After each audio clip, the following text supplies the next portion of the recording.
More than 2,000 people, we know, have been killed on both sides of this conflict as the war is in its fifth day. The Israeli military has been hitting the Gaza Strip with relentless airstrikes. This is in retaliation for the attacks over the weekend by the terrorist group Hamas.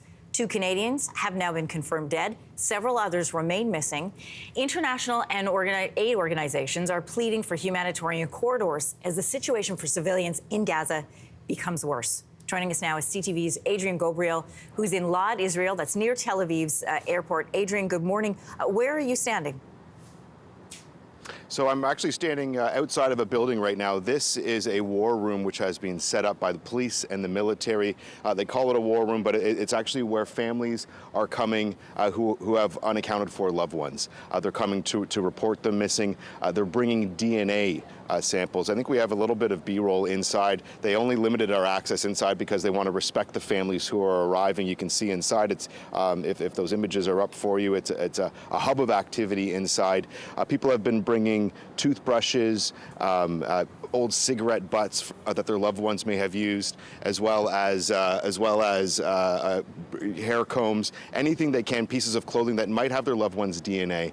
And investigators inside who we've been speaking with say that they're doing the work that's necessary to try and either match that DNA with someone who's deceased, or if they don't have access, if they don't believe the person is deceased, if they believe they're captured, then it's just about putting the pieces together. Just over the last 36 hours or so, they still found groups of people near a kibbutz who were hiding still. They didn't know where to go. They didn't know who to turn to. And so that helped give families and the investigators here some clarity. There's also some of these posters you can see outside. I've learned that in Hebrew, roughly, this says, Israel is with you, is hugging you, is behind you. And that is the sentiment here today. Another difficult day as we're learning, more about individuals who are still missing. We know yesterday we were speaking about Vivian Silver. She's from Winnipeg. She's still missing. I sat down with her son yesterday. He was actually here this morning providing a DNA sample of his mother. He still hasn't heard any news. Yet news organizations confirming yesterday that a second Canadian, that was 22-year-old Ben Mizrahi from British Columbia, was killed on the weekend. What's the latest on people who are still missing in Israel? There is not a lot of information. As I was speaking with an investigator, superintendent, actually just moments ago, I asked him how difficult this work is that they're doing when it comes to the missing people, when it comes to the knowns.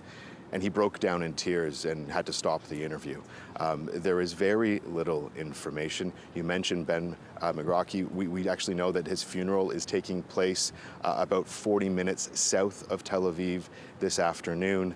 Obviously, just a incomprehensible, difficult, challenging time for his friends, family, and loved ones. Adrian, just before we let you go, as Israel tightens its hold, this humanitarian crisis we know is deepening in Gaza. What are you hearing on the latest from there? We have some contacts in Gaza who are just describing really what we're seeing, which is an apocalyptic situation. I've been trying to line up interviews with people who are trapped in Gaza, who can't get out.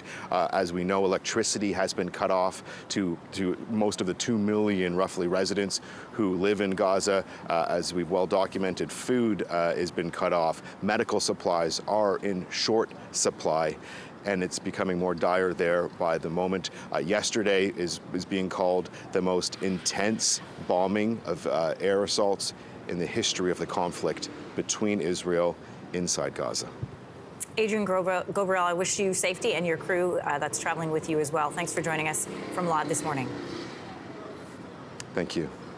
Hey, thanks for watching. If you liked this, be sure to subscribe here, or you can check out more Your Morning videos right here.